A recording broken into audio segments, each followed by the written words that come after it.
வந்துவிடும் இந்த இனிய பொன்மாலை பொழுதில் சிங்கத்து நடையாக சீரிழமை தமிழாக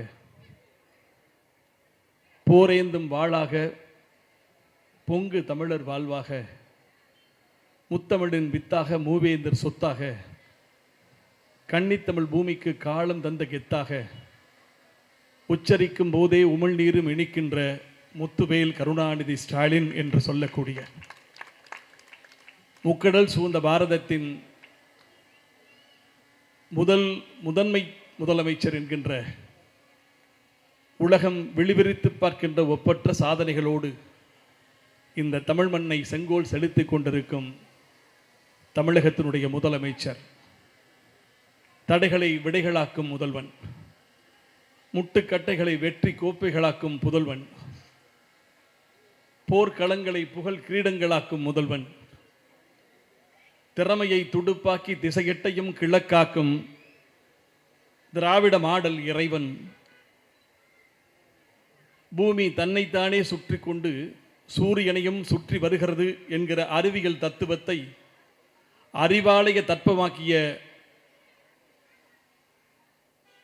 முத்துவேல் கருணாநிதி ஸ்டாலின் அவர்களுடைய பிறந்த நாளை முன்னிட்டு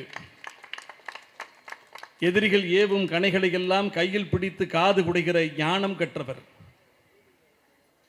மிரட்டல் உருட்டுகளுக்கெல்லாம் அஞ்சாத மிசா வீரன், ஓயாத உழைப்பாலும் உலகமே வெளிவிரித்து பார்க்கிற வியப்பாலும் இந்த தமிழ் மண்ணை இந்தியாவின் முதன்மை மாநிலமாக வழிநடத்தி கொண்டிருக்கும் நம் தமிழக முதலமைச்சருடைய பிறந்த நாள் கூட்டத்திலே கலந்து கொள்ளும் பேசும் வாய்ப்பை தந்தமைக்காக இந்த அழகிய கூட்டத்தை வழிநடத்தி கொண்டிருக்கக்கூடிய என் அன்பு அண்ணன் திரு சேகர் அவர்களே, இவர் எப்போதுமே தாடியோடு காட்சியளிக்கிறார். காரணம், இவர் அடுத்தவர் வளர்ச்சியிலேயே அதிகம் அக்கறை காட்டுவார். அதனால் தான் என்னவோ தன் தாடியின் வளர்ச்சியை கூட அவர் தடை செய்வது கிடையாது. ஊக்குவிக்க ஆள் இருந்தால் ஊக்குவிற்கும் ஆள் கூட தேக்கு விற்பான் என்று சொல்வார்கள். அடுத்தவரை தட்டி கொடுக்கக்கூடிய ஒரு தன்னிகரில்லா அமைச்சர், ஆண்டவனுக்கும் சேவை செய்கிறார், தமிழகத்தை ஆட்சி செய்யும் ஆள்பவருக்கும் சேவை செய்கிறார். இவர் உறங்கி நான் பார்த்ததில்லை, இவர் உட்கார்ந்தும் நான் பார்த்ததில்லை. எல்லோரும் அரசியலிலே சேகர் பாபுவை தான் கூடுதலாக தாக்குகிறார்களே ஏன் என்று ஒரு நண்பர் என்னிடம் கேட்டார். போர்க்காலங்களிலே எதிரிகள் அதிகமாக குறிவைப்பது ஆயுத கிடங்குகளைத்தான். என்னை பொறுத்தவரை திராவிட முன்னேற்ற கழகத்தின் ஆயுத கிடங்குவே சேகர் பாபு தான். அப்படிப்பட்ட ஒரு மகத்தான சகோதரருடைய ஏற்பாட்டிலே உங்களை எல்லாம் சந்திக்கும் வாய்ப்பை தந்தமைக்காக முதலிலே நான் நன்றி சொல்ல கடமைப்பட்டிருக்கிறேன். எந்த விவாத அரங்குகளிலும் பதக்கங்களை வென்று வரக்கூடிய வீரன் என் அன்பு தம்பி தமிழன் பிரசன்னா அவர்களே. ஒவ்வொரு பூக்களும் சொல்கிறதே என்று இன்னல் என்று வந்தால் தொல்லை என்று உண்பாதம் தொழுவோரின் இன்னல்களை எல்லாம் இல்லை என்று சொல்ல வைக்கும் வல்லமை தன்னம்பிக்கை உண்டு என்று அந்த தன்னம்பிக்கை கவிஞனாக வித்தக கவிஞனாக விலகக்கூடிய என் அன்பு சகோதரர் விஜய் அவர்களே, மனத்தாலும் உயரத்தாலும் உயர்ந்தவனாகவே இருக்கக்கூடிய கலை உலகத்தின் உயர்ந்த மனிதர் என் அன்பு சகோதரர் அஜய் ரஜினம் அவர்களே, இந்த பத்திரிகைகளிலே இருக்கக்கூடியவர்களுடைய பெயரையெல்லாம் நான் வாசிக்க ஆசைப்படுகிறேன். ஆனால் இது ஒரு ஜமீன்தார் வீட்டு கல்யாண பத்திரிகை போல் இருக்கிறது, ஜமீன்தார் வீட்டு சடங்கு பத்திரிகை போல் இருக்கிறது. இதை நான் வாசித்து முடித்தால் காலையிலே உதயசூரியன் எழுந்து விடுவார். எனவே இந்த பத்திரிகைகளிலே அச்சிடப்பட்டிருக்கக்கூடிய அனைவருடைய பெயரையும் நான் சொன்னதாக நீங்கள் கருதி கொள்ள வேண்டும். என் அன்பு சகோதரர்களே, கண்ணு கட்டிய தூரத்திலே உங்கள் ஒரு விரலுக்கு வேலை காத்திருக்கிறது. அதிலும் குறிப்பாக இங்கே பெண்கள் திரளாக வந்திருக்கிறார்கள். ஒவ்வொரு பெண்ணினுடைய முகத்திலும் 5000 வால்ட் அந்த மின்சாரம் தெரிகிறது. 1000 விளக்கிலே உதித்த தலைவனை கொளத்தூர் தான் சுவீகாரம் எடுத்துக்கொண்டது. பெற்றெடுத்தது 1000 விளக்காக இருந்தாலும் தத்தெடுத்து கொண்டது கொளத்தூர். 233 ரயில் பெட்டிகளையும் இழுத்து கொண்டு ஓடுகிற வாய்ப்பு, அந்த 233 பெட்டிகளையும் இழுத்து கொண்டு ஓடக்கூடிய முதல் வாய்ப்பு என்பது கொளத்தூர் என்ஜினுக்குத்தான் கிடைத்திருக்கிறது. முத்துவேல் கருணாநிதி ஸ்டாலின். நான் சொல்வது போல உச்சரிக்கும் போதே உமிழ்நீரும் இனிக்கிறது. இப்படிப்பட்ட ஒரு முதலமைச்சர் நம் தமிழகத்திற்கு கிடைத்திருப்பதற்கு உண்மையாகவே நாம் பாக்கியம் செய்திருக்கிறோம். அதிலும் குறிப்பாக எந்த ஒரு மண்ணில், எந்த ஒரு வீட்டில் பெண்கள் மகிழ்ச்சியோடு இருக்கிறார்களோ அந்த நாடு சுபிட்சமாக இருக்கும் என்று சொல்வார்கள். பெண் சிரித்தால் அந்த வீடு சிரிக்கும். இல்லத்தில் பெண் மகிழ்வாக இருந்தால் அந்த இல்லமே மகிழ்வாக இருக்கும். அதனால்தான் இல்லத்துக்கு உரியவளை இல்லாள் என்று சொல்கிறோம். அதுபோல இன்றைக்கு தமிழகத்திலே என் அன்பு சகோதரிகள் எல்லாம் மகிழ்ச்சியோடு இருக்கிறார்கள் என்று சொன்னால், இன்றைக்கு தாயும் ஆனவனாக தகப்பன் ஜாமியாக இருந்து தமிழ்நாட்டை வழிநடத்தும் முத்துவேல் கருணாநிதி ஸ்டாலின் அவர்கள் தான். அத்தனை திட்டங்களிலும் நீங்கள் பாருங்கள், பெண்களுக்கு எவ்வளவு முக்கியத்துவம். சமீபத்தில் என் வீட்டுக்கு அருகில் இருக்கக்கூடிய ஒரு விவசாயி என்னை பார்த்து பேசினார். அண்ணா, நான் தொடர்ந்து பிறந்ததிலிருந்து, எனக்கு விவரம் தெரிந்த காலத்திலிருந்து, முதல் ஓட்டில் தொடர்ந்து முந்தைய தேர்தல் வரை நான் இரட்டைகளுக்குத்தான் ஓட்டு போட்டேன். ஆனால் இந்த தேர்தலிலிருந்து நான் முத்துவேல் கருணாநிதி ஸ்டாலின் அவர்கள் சுட்டு விரல் காட்டும் உதயசூரியனுக்கு ஓட்டு போட போகிறேன் என்று சொன்னார். என்ன காரணம் என்று கேட்டபோது சொன்னார், ஒரு தகப்பனின் ஸ்தானத்தை ஒரு தந்தை செய்ய வேண்டிய அத்தனை காரியங்களையும் தமிழ்நாட்டின் முதலமைச்சர் தனதாக ஏற்றுக்கொண்டு செயல்படுகிறார். என் பிள்ளை கல்லூரிக்கு போகிறாள், அவளுக்கு நிறைய பணம் கொடுத்து அனுப்புவதற்கு எனக்கு வாய்ப்பில்லை. நான் ஒரு கடைமட்ட தொழிலாளி. ஆனால் புதுமை பெண் திட்டத்திலே மாதம் 1000 ரூபாய் என் ஸ்தானத்திலிருந்து என் பிள்ளைக்கு தந்தையாக கொடுத்து அனுப்புகிறார் தமிழ்நாட்டின் முதலமைச்சர். இந்த பெண் இப்படி என்று சொன்னால், என் கட்டி கொடுத்த என் பிள்ளைக்கு மாதம் 1000 ரூபாய் உரிமை தொகை என்று அந்த பெண்ணுக்கும் என் பெண்ணையும் சொந்த பெண்ணாக ஏற்று உதவி கொண்டிருக்கிறார் தமிழ்நாட்டின் முதலமைச்சர். படிக்கிற என் பிள்ளை பட்டணத்திற்கு வேலை வாய்ப்புக்காக, நேர்முக தேர்வுகளுக்காக, இன்டர்வியூக்காக சென்றால் எந்த விடுதியில் தங்குவாளோ, பாதுகாப்பாக அது இருக்குமோ என்று ஒரு தகப்பனாக நான் பயந்தபோது, கவலை வேண்டாம், தோழி விடுதிகள், மகளிர் விடுதிகளை நான் கட்டி வைத்திருக்கிறேன், என் பிள்ளை அங்கே தங்கிக் கொள்ளட்டும் என்று என் ஒரு தந்தையின் ஸ்தானத்தை ஏற்றுக்கொண்டிருக்கிறார் தமிழ்நாட்டின் முதலமைச்சர். நான் என்னை பொறுத்தவரை தமிழ்நாட்டின் முதலமைச்சர் ஒரு தாயும் ஆனவனாக, தகப்பன் சாமியாக இருக்கிற போது, நான் அரசியல் கடந்து சொல்கிறேன், இந்த முறை என் விரல்கள் வேறு சின்னத்தை ஏறெடுத்தும் பார்க்காது, உதயசூரியனை மட்டும்தான் பார்க்கும் என்று சொன்னார். நான் என்னை பொறுத்தவரை ஒரு அரசு 5 ஆண்டு காலத்தை நெருங்குகிற போது ஒரு எதிர்ப்பு அலை இருக்கும் என்று சொல்வார்கள். அதனை ஆங்கிலத்திலே ஆன்டி இன்கம்பன்சி என்று சொல்வார்கள். என் வாழ்க்கையின் இப்போ 56 வயசாகுது எனக்கு. நான் அரசியலை ஒரு 15 வயதிலே கற்றுக்கொண்டேன் என்று சொன்னால், என் 40 ஆண்டு கால அனுபவத்தில் ஒரு முதலமைச்சருக்கு எதிர்ப்பே இல்லை என்கின்ற காலம் இன்றைக்கு 2026 தமிழகத்தில் இருக்கிறது. நம்மை எதிர்ப்பவன் கூட ரகசியமாக நம்மை நேசிக்கிறான். நம்மை பிடிக்காது என்று சொல்பவன் கூட மனசுக்குள் ரகசியமாக முத்துவேல் கருணாநிதி ஸ்டாலின் நல்லா இருக்கட்டும் என்று வாழ்த்துகிறான். பகைவரும் வாழ்த்தக்கூடிய வாழ்த்துத்தான் உலகத்தில் பெரிய வாழ்த்து. இன்றைக்கு தமிழகத்தினுடைய அரசு 4.25 வருடத்தை கடந்து 5 வருடத்தை நிறைவு செய்யும் இடத்திற்கு வந்திருக்கிறது. ஆடிய திருக்கை அரை சுற்று வரும் முன்னே ஓடிய எண்ணங்கள் 1 கோடி என்று சொல்வார்கள். இந்த பெண்கள் கிராமத்தில் திருக்கையில் கேப்பை அள்ளி போட்டுட்டு அதை திரிக்குவதற்காக அப்படி சுத்தும் போது, அந்த ஆடிய திருக்கை அரை சுற்று வரும் முன்னே கட்டி கொடுத்த மகளை நினைச்சு, வேலைக்கு போன கணவனை நினைச்சு, பள்ளிக்கூடம் போன பயலை நினைச்சு, இப்படி அத்தனை பேரையும் ஆடிய திருக்கை அரை சுற்று வரும் முன்னே ஓடிய எண்ணங்கள் 1 கோடி என்று சொல்வது போல, பெண்கள் தான் ஒரு அரசாங்கத்தை நிர்ணயிக்கக்கூடியவர்கள். பெண்கள் தான் ஒரு ஆட்சியை நிர்ணயிக்கக்கூடிய சக்திமார்கள். அதனால்தான் அவர்களுக்கு சக்தி என்று பெயர். அப்படிப்பட்ட தமிழகத்தின் பெண் சக்தி இன்றைக்கு மொத்தமாக திரண்டு நிற்பது முத்துவேல் கருணாநிதி ஸ்டாலின் அவர்களுடைய பின்னால் தான். இந்த வாழ்த்து இன்றைக்கு தமிழகத்தின் முதலமைச்சருக்கு கிடைத்திருக்கக்கூடிய பாக்கியம், ப்ரோ இன்கம்பன்சி என்று சொல்லக்கூடிய அளவுக்கு இந்த அரசாங்கம் மீண்டும் தொடர வேண்டும் என்கின்ற எண்ணம் இன்றைக்கு உலகெங்கும் வாழும் தமிழர்களிடம் உருவாகியிருக்கிறது. நமக்கு எதிர்ப்பு அலையும் இல்லை, எதிர்ப்போரிடம் ஒற்றுமை என்கிற நிலையும் இல்லை. யாரை சேர்த்து கொண்டு இந்த அரசாங்கத்தை, இந்த ஆட்சியை எதிர்ப்பது என்கின்ற ஒரு குழப்ப நிலை உருவாகி இருக்கிறது.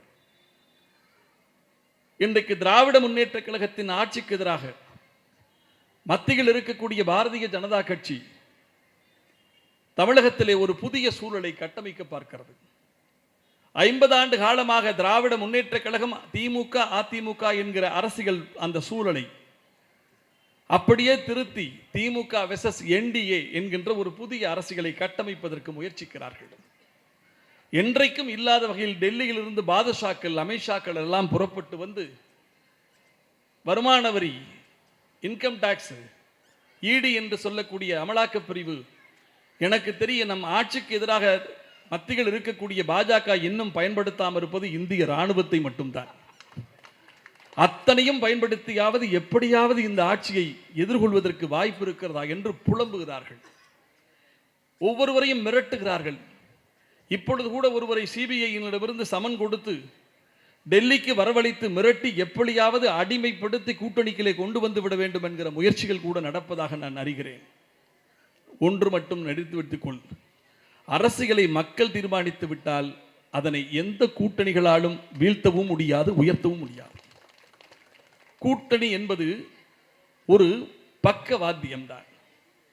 ஆனால் தலைவன் மீது இருக்கக்கூடிய பாசமும் பற்றும் நம்பிக்கையும், ஒரு முதலமைச்சர் மீது மக்கள் வைத்திருக்கக்கூடிய ஆசையும் அன்பும் தான் அரசாட்சிகளை முடிவு செய்யும் என்று சொன்னால் எத்தனை கூட்டணிகள் யாராராக நினைந்தாலும் சரி, ஊரே கூடி ஒருவனை எதிர்த்தால் ஒருவன் தானே பெரியவன்.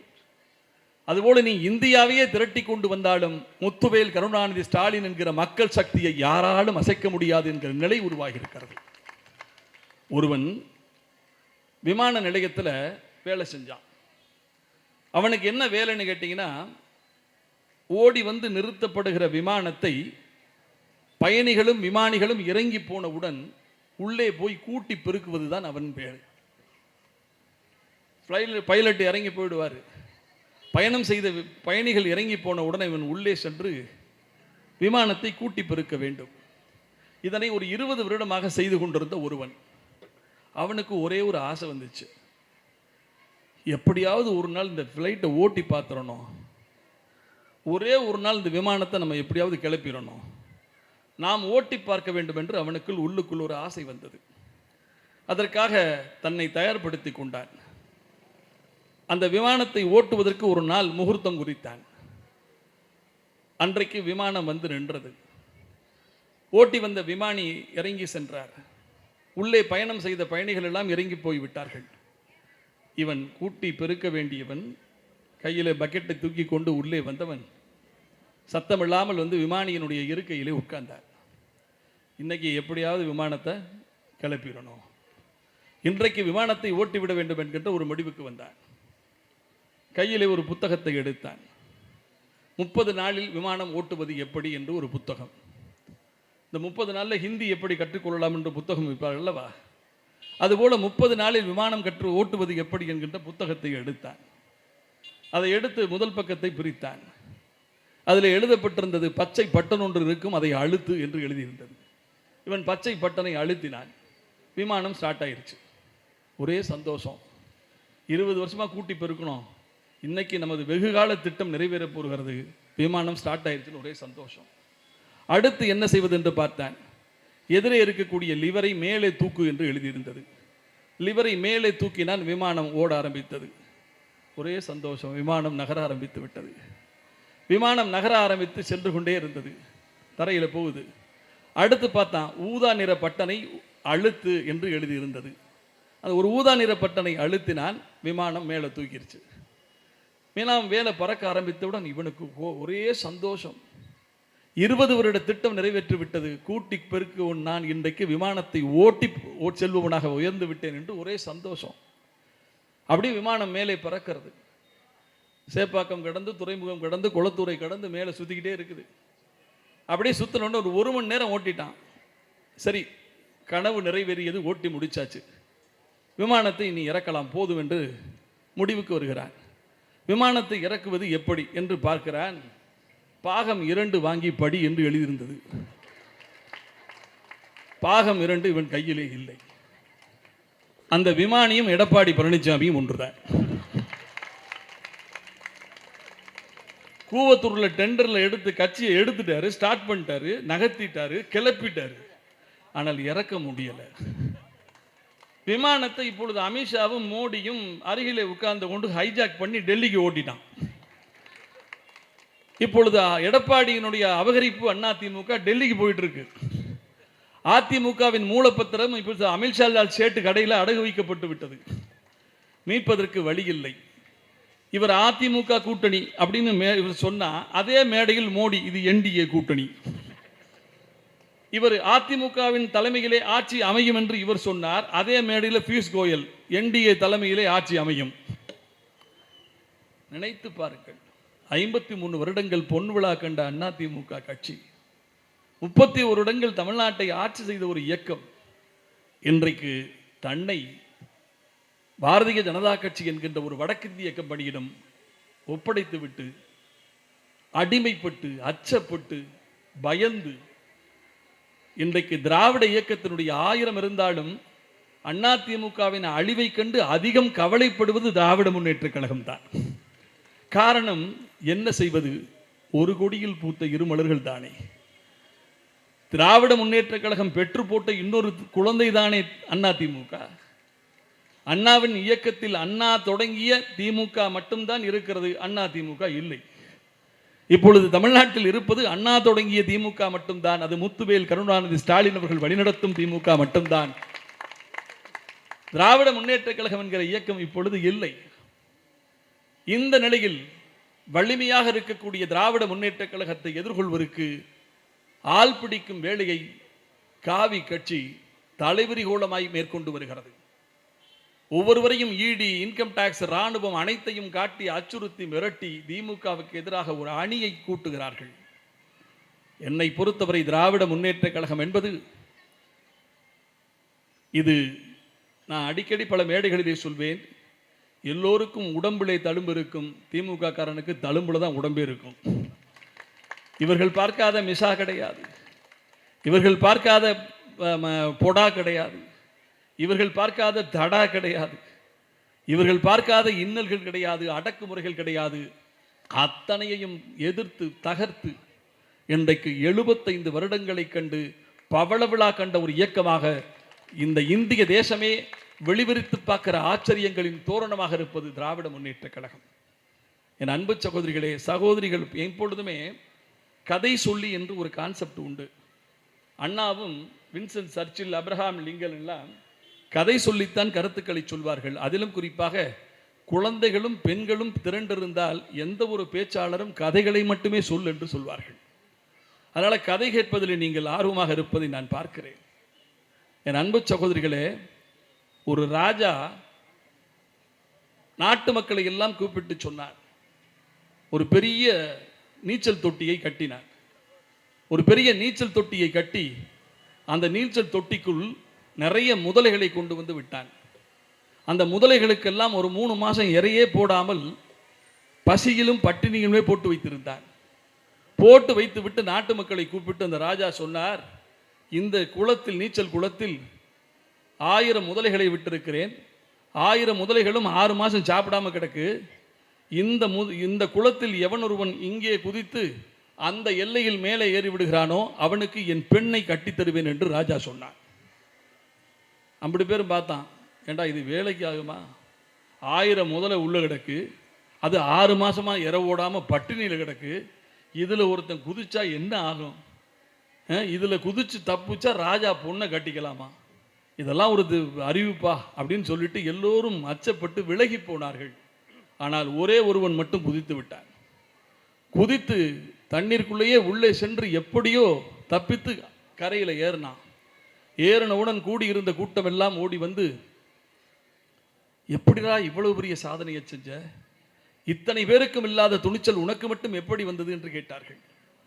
உடனே அதில் ஒருத்தன் சொன்னான், ராஜா பொண்ணை கட்டிக்கிறதுக்கு உனக்கு மிகப்பெரும் பாக்கியம் கிடைச்சிருக்கு. என்ன உனக்கு ஒரு 50 வயசு ஆகிப்போச்சு, ராஜாவுக்கு இளமையான மருமகன் கிடைக்கல என்றதான் அப்படின்னு ஒவ்வொருவரும் ஒவ்வொரு கதை சொன்னார்கள். நீ பெரிய கொடுத்து வச்சவன், நீ பெரிய வீரன் என்று ஒவ்வொருவரும் புகழுகிற போது அவன் கேட்டான், ராஸ்கல் எவன்டா என்னை தள்ளி விட்டதுன்னு கேட்டான். அவனை எவனோ தள்ளி விட்டுருக்காங்க. இப்படி தள்ளிவிடப்பட்ட ஒருவராகத்தான் இன்றைக்கு நடிகர் விஜயை நான் பார்க்கிறேன். பாவம், என்ன பண்றன்னு தெரியல, எதை செய்யணும்னே தெரியல. ஓடி ஓடி போய் உள்ளே படுத்துக் கொள்கிறார் வீட்டிலே. 3 மாசத்துக்கு ஒரு முறை 3 நிமிஷம் வீடியோ விடுறாரு. எப்போது அரங்கத்திலே ஒரு கூட்டம் போட்டு அவரும் டான்ஸ் ஆடுறாரு. அட பாவிகளா, அரசியல் என்பது இதுவா? நினைத்து பாருங்கள். மக்களுக்காக தன்னை ஒப்படைத்துக் கொள்கிற தொண்டு ஊழியத்தை செய்து மக்களிடம் நீ தலைவனாக வர வேண்டும் என்று சொன்னால் முத்துவேல் கருணாநிதி ஸ்டாலின் போல உழைக்க வேண்டும். அவர் விரல் நீட்டும் திசையில், விழிகாட்டும் திசையிலே உழைக்கக்கூடிய அண்ணன் சேகர்பாபு போல உழைக்க வேண்டும். இன்றைக்கு தமிழ்நாட்டு முதலமைச்சருக்கு நினைச்சு பாருங்க, எத்தனை திட்டங்கள். தாயுமானவன் திட்டம், புதுமை பெண் திட்டம், நான் முதல்வன் திட்டம், மகளிர் உரிமை தொகை. உலகத்தில் பூங்காக்களில் எல்லாம் புல் வளர்ப்பார்கள், பூக்களை வளர்ப்பார்கள். ஆனால் பூங்காக்களில் கூட தமிழை வளர்க்கக்கூடிய ஒரு இயக்கம் திராவிட முன்னேற்ற கழகம் தான். செம்மொழி பூங்கா தோட்டு பாருங்க, செம்மொழி பூங்கா, தொல்காப்பிய பூங்கா, பூங்காக்களில் கூட தமிழ் வளர்க்கும் இயக்கம். அத்தனை திட்டங்கள் இந்தியாவில் இப்படிப்பட்ட அளவுக்கு இத்தனை திட்டங்களை தோரணம் கட்டி உலக நாடுகளே வெளிவிரித்து பார்த்த இன்ன பிற மாநிலங்களும் தமிழ்நாட்டின் முதலமைச்சர் அமல்படுத்தக்கூடிய திட்டங்களை பின்பற்றக்கூடிய ஒரு அரசியல் சூழ்நிலையை உருவாக்கி இருக்கக்கூடிய ஒரே தலைவன் முத்துவேல் கருணாநிதி ஸ்டாலின் என்று சொன்னால் மறுக்க முடியாது. இவ்வளவு சேவைகள் நினைத்து இப்ப இனிமே என்ன சார் செய்யணும்? என் அன்பு சகோதரர் அஜய் ரத்னம் சொன்னார், இன்றைக்கு இந்திய குடிமை பணிக்கு 56 பிள்ளைகள் IAS, IFS, IRS இதற்கு தேர்வு செய்யப்பட்டிருக்கிறார்கள். அவர்களுக்கு ஊக்கமாக இருந்து உழைத்து அவர்களுக்கு வாய்ப்பை உருவாக்கி கொடுத்திருக்கிறது முத்துவேல் கருணாநிதி ஸ்டாலின் அவர்களுடைய உதவி கரம் என்று சொன்னார். கல்வி கிடைக்கப்பெற்றால், ஒருவனுக்கு கல்வி கிடைக்கப்பட்டால் அவன் எல்லாமும் பெற்றவனாகி விடுவான் என்று சொன்னான் தந்தை பெரியார். இன்றைக்கு கல்விக்கு உலகத்திலேயே எந்த அரசும் செய்யாத உதவிகளை இந்த அரசு செய்து கொண்டிருக்கிறது. அப்படிப்பட்ட இந்த அரசை எப்படியாவது வீழ்த்துவதற்கு வாய்ப்பு இருக்கிறதா என்று ஒரு அணிவகுத்து நிற்கிறது ஒரு கூட்டம். நீ 1000 கூட்டங்களை அழைத்து கொண்டு வந்தாலும், முப்படையே திரட்டி கொண்டு வந்தாலும், முத்துவேல் கருணாநிதி ஸ்டாலின் என்கின்ற அந்த கம்பீர குரல் 2026 புனித ஜார்ஜ் கோட்டையிலே ஒலிக்கின்ற காலம் விரைந்து வந்து கொண்டிருக்கிறது. இந்த தேர்தல் ஒரு சரித்திரம் காணாத விசித்திரம். இந்த தேர்தல் என்பது ஒரு சரித்திரம் காணாத விசித்திரம். முதலிடத்தை முத்துவேல் கருணாநிதி ஸ்டாலின் அவர்களுக்கு ஒதுக்கி வைத்துவிட்டு 2வது, 3வது, 4வது இடங்கள் யாருக்கு என்பதற்கான நடத்தப்படுகிற தேர்தல் தான் 2026. முதலிடத்தை ஒதுக்கி வச்சாச்சு. 2வது, 3வது இடங்கள் யாருக்கு என்பதை எதிர்கொள்வதற்கான தேர்தலாகத்தான் இன்றைக்கு நடந்து கொண்டிருக்கிறது. எனவே அன்பு சகோதரிகளே, தமிழகத்தினுடைய வளர்ச்சிக்காக, தமிழகத்தினுடைய மலர்ச்சிக்காக தன்னையே தந்துளைக்கும் அந்த தகப்பன் ஜாமிக்கு, அந்த தாயுமானவ தலைவனுக்கு நாம் திருப்பி செலுத்துவதற்கு, நன்றி செலுத்துவதற்கு நம்மிடம் ஏதுமில்லை. நம்மிடம் இருப்பது இந்த ஒரு விரலால் எந்திரத்தில் உதயசூரியனை அழுத்தி நாம் செலுத்தக்கூடிய நன்றி கடன் ஒன்றுதான். விலையில்லா அரிசி கொடுக்கிறார், விடியல் பயணம் கொடுக்கிறார், புதுமை பெண் திட்டம் தருகிறார், மகளிர் உரிமை தொகை தருகிறார். கொரோனாவினுடைய 2ஆம் அலை உச்சத்தில் இருக்கிற போது 4000 ரூபாயை ஒவ்வொரு குடும்பத்திற்கும் கொடுத்தார். என் அன்பு சகோதரிகளுக்கு பொங்கல் சீர் 3000 ரூபாய் கொடுத்தார். எறும்பூரும் கரும்பு கொடுத்தார், முழு கரும்பு கொடுத்தார். ஆகிய அத்தனை ஒரு குடும்பத்தையே ஒரு முதலமைச்சர் வந்து தாங்கி பிடிக்கிற ஒரு அரசியலை நான் இப்பொழுதுதான் பார்க்கிறேன். அதிலும் குறிப்பாக கடந்த 27ஆம் தேதி அதிகாலை அத்தனை செல்போன்களும் சின்னிங்கியது. 5000 என்று சினுங்கியது. 5000 என்று சினுங்கியதுன்னு எடுத்து பார்த்தால் யாரு 5000 அனுப்பியிருக்கிறார் என்று சொன்னால், என் அண்ணன் அனுப்பியிருக்கிறார் என்று ஒரு பெண் சொல்கிறார், என் அப்பா அனுப்பியிருக்கிறார் என்று இன்னொரு பெண் சொல்கிறார். ஆக எங்கு பார்த்தாலும் மகிழ்ச்சி கடல். அப்படி அனுப்பப்பட்டதற்கு பிறகு ஒரு 7:30 மணிக்கு அந்த தலைவன் பேசினார். என் அன்பு சகோதரிகளே, மாதம் மாதம் 1000 ரூபாய் நான் உரிமை தொகை தந்து வருகிறேன். இந்த 1000 ரூபாயை வைத்து உங்கள் கணவருக்கு மாத்திரை வாங்குவீங்க, உங்கள் பிள்ளைங்களுக்கு வேண்டிய பொருளை வாங்கி கொடுப்பீங்க, மின்கட்டணம் கட்டுவீங்க, உங்களுக்கு தேவையான அத்தியாவசிய செலவுகளுக்கு இதுவரை நான் கொடுத்த 1000ஐ செலவழித்து பழக்கப்பட்ட உங்களுக்கு தேர்தல் காலம் என்பதால் மத்தியில் இருக்கக்கூடிய அரசாங்கம், மோடியின் அரசாங்கம் இந்த திட்டத்தை கெடுப்பதற்கும் தடுப்பதற்கும் திட்டமிடுவதாக நான் அறிகிறேன். 1000ஐ அவர்கள் கெடுப்பதற்கு முயற்சிக்கிறார்கள், தடுப்பதற்கு முயற்சிக்கிறார்கள். எனவே இந்த தேர்தல் காலத்திற்கான 3000 ரூபாயை முன்பணமாகவும், கோடை காலத்தில் நம்ம வீட்டு புள்ள ஒரு கேரம் போர்டு கேட்கும், பள்ளிக்கூடம் போகாமல் வீட்டில் இருக்கக்கூடிய குழந்தைங்க அம்மா கேரம் போர்டு வாங்கித்தான்னு கேட்கும், பீச்சுக்கு கூட்டு போன்னு கேட்கும். ஒரு தாய்க்குத்தான் தெரியும் அந்த கோடை காலத்தில் பிள்ளைகளை சமாளிக்கின்ற வித்தை. அப்படிப்பட்ட காலத்தால் இந்த 3000தோடு 2000 ரூபாய் சேர்த்து 5000 இந்த அண்ணன் தருகிறேன், பெற்றுக்கொள்ளுங்கள். காசு வந்துருச்சுன்னு ஆடம்பரமாக செலவு பண்ணாமல் அத்தியாவசிய செலவுக்கு நீங்கள் இதை வைத்துக் கொள்ளுங்கள் என்று ஒரு தலைவன் அல்ல, ஒரு தகப்பனாக பேசினார் தமிழ்நாட்டின் முதலமைச்சர். எனவே என் அன்பு சகோதரிகளே, நாட்டுக்காக எனக்கு அவர் கிடைத்த வாய்ப்புகள் அத்தனையும் இந்த 5 ஆண்டு காலத்தில் நிமிடம் கூட விரயம் இல்லாமல் தமிழ்நாட்டு மக்களுக்காக விழித்துஞ்சாமல் இமை சோராமல் உழைத்திருக்கிறார் தமிழ்நாட்டின் முதலமைச்சர். அதிகாலையிலே ஆற்றோரும் நடக்கிறார், எதிரே வரக்கூடிய மக்கள் மனு கொடுத்தால் ஏற்கிறார், குறைகளை களைவதற்கு உரிய மனுக்களை எல்லாம் அதிகாரிகளிடம் சேர்த்து தீர்வு காண உத்தரவிடுகிறார். இப்படிப்பட்ட ஒரு தமிழ்நாட்டின் முதலமைச்சர் நாம் பார்த்ததில்லை. அந்த ஒப்பற்ற முதல்வருக்கு என் அன்பு சகோதரிகளே, மறவாமல் நாமெல்லாம் நன்றி செலுத்துவதற்கு நீங்கள் அழுத்த வேண்டிய ஒரு சின்னம்தான் உதயசூரியன் என்பதை சொல்லி, அரசியலிலே இன்றைக்கு எல்லோரும் நீங்கள் பார்க்கலாம், குழப்புவார்கள். அவனோட சேரப்போகிறான், இவனோட சேரப்போகிறான், அப்படியா இப்படியா என்று கவலைப்படாதீர்கள். ஒரே ஒரு சிறு கதையை சொல்லி என் உரையை நிறைவு செய்ய ஆசைப்படுகிறேன். 10 கிலோமீட்டர் நீளமுள்ள ஒரு பாலத்தை கட்டினார்கள் ஒரு 50 வருடத்துக்கு முன்னாடி. இன்றைக்கு பாலம் என்பது சாதாரணம். அதுவும் திராவிட முன்னேற்ற கழகத்தின் ஆட்சி காலத்தில் பாலம் என்பது ரொம்ப சாதாரணம். ஒரு 50 வருஷத்துக்கு முன்பு நான் சொல்கின்ற ஒரு கதை. 10 கிலோமீட்டர் நீளமுள்ள ஒரு பாலத்தை கட்டினார்கள்.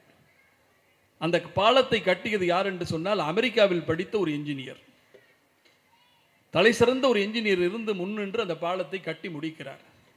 பாலத்தை வெள்ளோட்டம் பார்க்க வேண்டும். அந்த என்ஜினியர் சொன்னார், இந்த பாலத்தின் எடை தாங்கும் சக்தி 30 டன். இந்த 30 டன்னுக்கு மேலே குண்டுமணி அளவுக்கு எடை கூடினாலும் பாலம் இடிந்துவிடும். எனவே எடை ஏற்றப்பட்ட ஒரு லாரி 30 டன் சரியாக இருக்கிறதா என்று சரிபார்த்து விட்டு அந்த லாரியை வெள்ளோட்டத்திலே வரவிடுங்கள் என்று சொல்கிறார். ஒரு லாரி சரிபார்க்கப்பட்டது, எடை ஏற்றப்பட்ட லாரி 30 டன் இருக்கிறதா என்று சரி செய்யப்பட்டு கொடி அசைத்து பாலத்தை வர சொல்கிறார்கள். அப்போ அந்த என்ஜினியர் சொல்கிறாரு, குண்டுமணி அளவுக்கு எடை கூடினாலும் பாலம் இடிந்துவிடும், சரியாக எடை பார்த்தீங்களான்னு கேட்குறார். இல்லைங்க, சரியாக பார்த்துட்டோம், எல்லாம் சரியாக இருக்கிறது என்று சொல்கிறார்கள். லாரி புறப்பட்டது. 8 கிலோமீட்டர் 2 கிலோமீட்டர் கடந்தது, 3 கிலோமீட்டரை கடந்தது, 5 கிலோமீட்டரை கடந்தது, 7, 8 கிலோமீட்டரை கடந்து அந்த லாரி வந்து கொண்டிருக்கிறது. அப்படி வந்து கொண்டிருக்கிற போது எங்கிருந்தோ பறந்து வந்த ஒரு 10 புறாக்கள் ஓடிக்கொண்டிருக்கும் லாரியின் மீது உட்கார்ந்தது. உட்கார்ந்தவுடன் கூடியிருந்த கூட்டம் எல்லாம் ஐயோ பாலம் இடிக்கப் போகிறது என்று அலறினார்கள், பயந்தார்கள். ஆனால் எதுவும் ஆகவில்லை. லாரி எல்லைக்கு வந்து விட்டது. வந்தவுடன் எல்லோரும் கைத்தட்டுகிறார்கள்.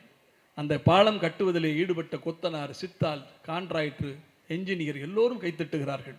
உற்சாகத்திலே நடனமாடுகிறார்கள். பாலம் தப்பித்து விட்டது என்று பரிகசிக்கிறார், சந்தோஷப்படுகிறார்கள். அப்போ ஒரு 4 இளைஞர்கள் மட்டும் அந்த என்ஜினியர்கிட்ட போய் கேட்குறாங்க. அந்த என்ஜினியர்கிட்ட போய், ஐயா நீங்கள் தான் சொன்னீங்க 30 டன்னுக்கு மேலே எடையேற்ற ஒரு குண்டுமணி அளவுக்கு எடை கூடினாலும் பாலம் இடிந்து விடும் என்று நீங்கள் தானே சொன்னீர்கள். ஆனால் 10 புறாக்கள் உட்கார்ந்ததற்கு பிறகும் பாலம் இடியவில்லை. அப்போ உங்கள் கணக்கு தப்பு தானே என்று கேட்டார்கள். உடனே அந்த என்ஜினியர் சொன்னார், இல்லை இல்லை, என் கணக்கு சரிதான் என்று சொன்னார். எப்படி சரி? 10 புறாக்கள் உட்கார்ந்தால் ஒரு புறாவினுடைய எடை 200 கிராம் என்று சொன்னால் 2 கிலோ கூடி இருக்கிறது. நீங்கள் குண்டுமணி அளவுக்கு எடை கூடினாலும் பாலம் இடியும் என்று சொன்னீர்களே, உங்கள் கணக்கு தவறுதானே என்று சொன்னபோது அந்த என்ஜினியர் சொன்னார், இல்லை இல்லை, 30 டன் எடையேற்றப்பட்ட லாரி 8 கிலோமீட்டரை கடந்து வருகிற போது 10 லிட்டர் டீசல் குறைந்திருக்கும். 10 லிட்டர் டீசலுடைய விலை எடை ஏறத்தால் 6 கிலோ. உட்கார்ந்திருக்கும் புறாக்களுடைய எடை 2 கிலோ தான். இன்னும் 10 புறாக்கள் உட்கார்ந்தாலும் பாலம் இடியாது என்று சொன்னார். அந்த என்ஜினியரும் இன்றைக்கு தமிழ்நாட்டு அரசுகளை தன் விரலசவில் நகர்த்தி கொண்டிருக்கும் முத்துவேல் கருணாநிதி ஸ்டாலின் அவர்களும் ஒன்றுதான். திராவிட முன்னேற்ற கழகம் என்கிற இயக்கத்திற்கு எதிராக நீங்கள் எத்தனை திட்டங்களை, எத்தனை சூழ்ச்சிகளை அரங்கேற்றம் செய்தாலும் எழுதி வைத்துக் கொள்ளுங்கள், 2026 புனித ஜார்ஜ் கோட்டையிலே முத்துவேல் கருணாநிதி ஸ்டாலின் எனும் நான் என்கின்ற அந்த அழகான பதவியேற்பு நடக்கத்தான் போகிறது. என் அன்பு சகோதரிகளே, குறிப்பாக பெண்களைத்தான் நான் சொல்கிறேன். இந்த தமிழ்நாட்டின் முதலமைச்சர் அதிகமாக நம்பிக்கை வைத்திருப்பது என் அன்பு சகோதரிகளே உங்களைத்தான். நீங்கள் நினைத்தால் கணவனின் கை உதயசூரியனுக்கு போகும், நீங்கள் நினைத்தால் மாமனார் கை உதயசூரியனுக்கு போகும், நீங்கள் நினைத்தால் மாமியார் கையையும் உதயசூரியனுக்கு போக வைக்க முடியும். எனவே இந்த நிமிடத்திலிருந்து மாமியார்கிட்ட பேசுங்க, மாமியார்கள் எல்லாம் மருமகள்கிட்ட பேசுங்க. இந்த ஆட்சி நீடிக்க வேண்டும், இந்த அரசாங்கம் நீடிக்க வேண்டும். காரணம், வடக்கிந்திய கம்பெனி ஒரு வடக்கிலிருந்து புறப்பட்டு வந்து ஒரு சித்தாந்த போரை நடத்தி திராவிட அரசியலை அழிக்க பார்க்கிறது. எடப்பாடியை சிறைபிடித்து, தினகரனை சிறைபிடித்து, ஒவ்வொருவராக சிறைபிடித்து, இப்பொழுது பாவம் 41 உயிர்களை பரலோகத்திற்கு பாஸ் கொடுத்து அனுப்பி வைத்த விஜயையும் சிறைப்பிடிப்பதற்கு மிக பெரும் திட்டங்களை அரங்கேற்றி கொண்டிருக்கிறார்கள். ஆக எத்தனை பேர் கூடினாலும் சரி, எத்தனை நரிகள் கூடினாலும் சரி, சிங்கமாக இருக்கக்கூடிய முத்துவேல் கருணாநிதி ஸ்டாலின் அரசியல் தான் வெல்லும் வெல்லும் என்று சொல்லி மறவாமல், உங்கள் குறிப்பாக எல்லா தொகுதிகளுக்கும் கடமை இருக்கிறது என்றால் இந்த கொளத்தூரில் இருக்கக்கூடிய உங்களுக்கு கூடுதல் உரிமையும் கடமையும் காத்திருக்கிறது. என் அன்பு சகோதரர்களே, மறவாமல் உதயசூரியன் சின்னத்திற்கு வாக்களிக்க அந்த உத்தம தலைவன் முத்துவேல் கருணாநிதி ஸ்டாலின் அவர்கள் பிறந்த நாளில் உறுதியேற்போம் என்று சொல்லி வாய்ப்புக்கு நன்றி கூறி விடைபெறுகிறேன். நன்றி, வணக்கம்.